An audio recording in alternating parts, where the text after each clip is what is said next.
కొందరు రథములు బట్టి కొందరు గుర్రములు బట్టి అతిశయించుదురు. నేనైతే మన దేవుడైన యెహోవా నామమును బట్టి అతిశయపడుచు ఉన్నాను, లేకపోతే అతిశయపడుదురు. హల్లెలూయా.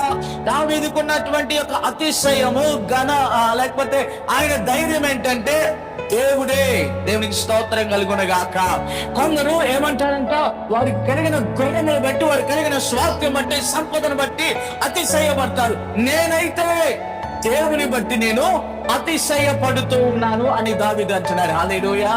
ఈ ఉదయకాల సమయంలో నీకు కలిగిన సంపదను బట్టి కాదు, నీకు కలిగినటువంటి పేరును బట్టో సహవాసాలను బట్టి నువ్వు అతిశయిస్తున్నావేమో, ఆ అతిశయము కొంత మట్టుకే దేవుని బట్టి నువ్వు అతిశయించడానికి ఇష్టపడినప్పుడు ఆ అతిశయము నీ జీవితంలో సమాధానాన్ని ఇవ్వగలిగినటువంటిదిగా ఉంటది. హల్లెలూయా. దావీదు జీవితంలో ఎన్నో విజయాలను చూశాడు. శత్రువు మీదకి ఎవరి మీదకి ఆయన యుద్ధముకు వెళ్ళినా దేవుడు ఆయనకి సహాయం చేస్తూ ఘనమైన విజయాలు ఇచ్చాడు. ఎన్నో గుర్రాలు రోగులను ఆయనకి సంపాదించుకున్నా ఏమని చెప్తున్నాడు, అయ్యా ఏమంటున్నాడు, ఆ కొందరు రథమును బట్టి కొందరు గుర్రమును బట్టి అతిశయపడతారు. అయితే నేనైతే నేనైతే ఎవరిని బట్టి అతిశయిస్తానంటే దేవుని బట్టి నేను అతిశయిస్తానంటున్నాడు. హల్లెలూయా.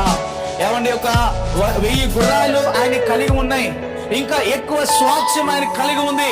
కానీ దాన్ని బట్టి ఆయన అతిశయపడటం లేదు, దాన్ని బట్టి ఆయన సంతోషించడం లేదు. కానీ ఒకరిని బట్టి దావీదు సంతోషిస్తా ఉన్నా, ఒకరిని బట్టి ఆయన కలిగిన విజయం బట్టి సంతోషిస్తున్నాడు. ఏంటో తెలుసా, దేవుని బట్టి నేను సంతోషిస్తున్నా అంటున్నాడు. హల్లెలూయా.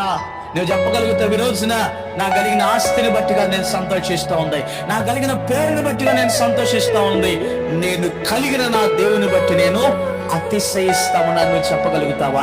ఈ రోజు నీ మాట నీ హృదయంలో రావాలి, ఈ మాట నీవు నీ అంతరంగంలో నీవు చెప్పగలగాలి. ఎందుకు తెలుసా, సమస్తాన్ని దేవుడే మనకి దయచేశాడు. ఆమేన్.